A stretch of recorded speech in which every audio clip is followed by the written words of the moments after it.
Good morning. This is the Paradise Unicorn Priestess bringing you day 176 of A Course in Miracles, the Yin translation, where we use female words. This would be June 25th if you're starting at the new year. The consistency of means and end. We have said much about discrepancies of means and end and how these must be brought in line before your holy relationship can bring you only joy. But we have also said the means to meet the Holy Spirit's goal will come from the same source as does her purpose. Being so simple and direct, this course has nothing in it that is not consistent. The seeming inconsistencies or parts you find more difficult than others are merely indications of areas where means and end are still discrepant. And this produces great discomfort. This need not be. This course requires almost nothing of you. It is impossible to imagine one that asks so little or could offer more. The period of discomfort that follows the sudden change in a relationship from sin to holiness may now be almost over. To the extent you still experience it, you are refusing to leave the means to her who changed the purpose. You recognize you want the goal. Are you not also willing to accept the means? If you are not, let us admit that you are inconsistent. A purpose is attained by means, and if you want a purpose, you must be willing to want the means as well. How can one be sincere and say, I want this above all else, and yet I do not want to learn the means to get it? To obtain the goal, the Holy Spirit indeed asks little. She asks no more to give the means as well. The means are second to the goal. And when you hesitate, it is because the purpose frightens you and not the means. Remember this, for otherwise you will make the error of believing the means are difficult. Yet how can they be difficult if they are merely given you? They guarantee the goal, and they are perfectly in line with it. Before we look at them a little closer, remember that if you think they are impossible, your wanting of the purpose has been shaken. For if the goal is possible to reach, the means to do so must be possible as well. It is impossible to see your sister as sinless and yet to look upon her as a body. Is this not perfectly consistent with the goal of holiness? For holiness is merely the result of letting the effects of sin be lifted. So what was always true is recognized. To see a sinless body is impossible, for holiness is positive, and the body is merely neutral. It is not sinful, but neither is it sinless. As nothing, which it is, the body cannot meaningfully be invested with attributes of Christ or of the ego.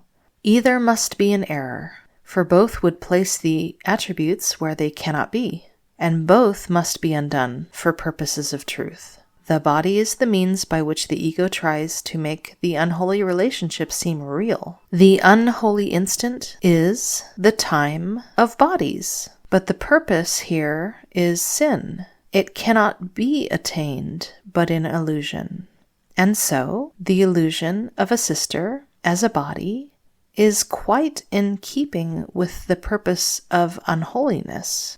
Because of this consistency, the means remain unquestioned while the end is cherished. Seeing adapts to wish, for sight is always secondary to desire. And if you see the body, you have chosen judgment and not vision, for vision, like relationships, has no order. You either see or not. Who sees a sister's body has laid a judgment on her and sees her not. She does not really see her as sinful. She does not see her at all. In the darkness of sin, she is invisible. She can but be imagined in the darkness. And it is here that the illusions you hold about her are not held up to her reality. Here are illusions and reality kept separated. Here are illusions never brought to truth and always hidden from it. And here, in darkness, is your sister's reality imagined as a body in unholy relationships with other bodies, serving the cause of sin an instant before she dies. There is indeed a difference between this vain imagining and vision. The difference lies not in them, but in their purpose. Both are but means, each one appropriate to the end for which it is employed. Neither can serve the purpose of the other, for each one is a choice of purpose employed on its behalf. Either is meaningless without the end for which it was intended, nor is it valued as a separate thing apart from the intention. The means seem real because the goal is valued, and judgment has no value unless the goal is sin. The body cannot be looked upon except through judgment. To see the body is the sign that you lack vision and have denied the means the Holy Spirit offers you to serve her purpose. How can a holy relationship achieve its purpose through the means of sin?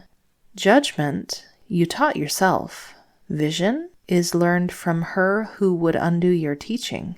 Her vision cannot see the body because it cannot look on sin, and thus it leads you to reality. Your holy sister, sight of whom is your release, is no illusion. Attempt to see her not in darkness, for your imaginings about her will seem real there.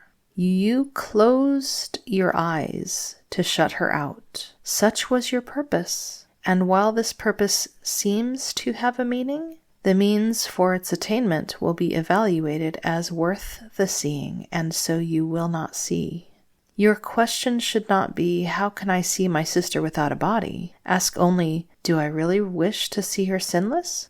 And as you ask, forget not that her sinlessness is your escape from fear. Salvation is the Holy Spirit's goal. The means is vision. For what the seeing look upon is sinless. No one who loves can judge, and what she sees is free of condemnation. And what she sees she did not make, for it was given her to see, as was the vision that made her seeing possible. What does it mean to see our sister as a body? Sometimes I think of the term body as used by A Course in Miracles as referring to all physical matter and all form, and body is just a symbolic word that refers to all of that. And if we think about it, if what we think of as reality is just a dream and an illusion, and our bodies are just in an analogy, like an avatar in a video game, it makes sense that it would be foolish to mistake the avatar for our actual sister. That makes no sense. So whether it's the human body, which is what we think of when we hear the word body, or whether it's all of physical matter in all the ways we encounter it, I like to remember that one of the first lessons in A Course in Miracles talks about us seeing a table as it truly is, and basically saying that if we could see a table as it truly is, then salvation would dawn upon us instantly.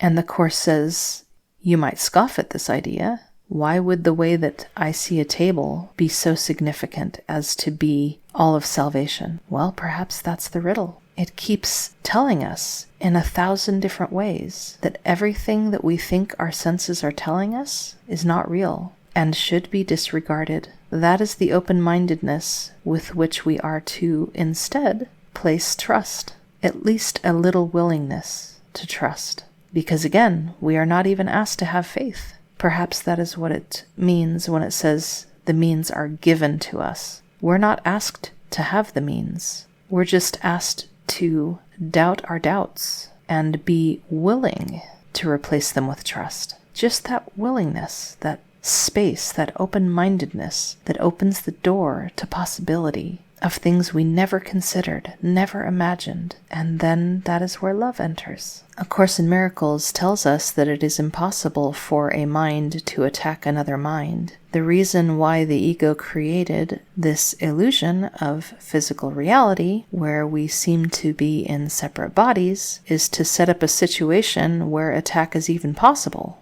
Without a body, attack would be impossible. And so that's how we need to learn to remember that none of this seemingly solid matter even exists. And so we let go of whatever it is we see happening in that space and be willing to see everything as beneficent, as kind, and ask ourselves, how could that be possible? Just to hold space for that question and let it be filled by heaven, by paradise. Lesson 176. Review of lessons 161 through 162. God is but love, and therefore so am I. 161. Give me your blessing, holy child of God. God is but love, and therefore so am I. 162. I am as God created me. God is but love, and therefore so am I. And that concludes our brief review. Happy practicing.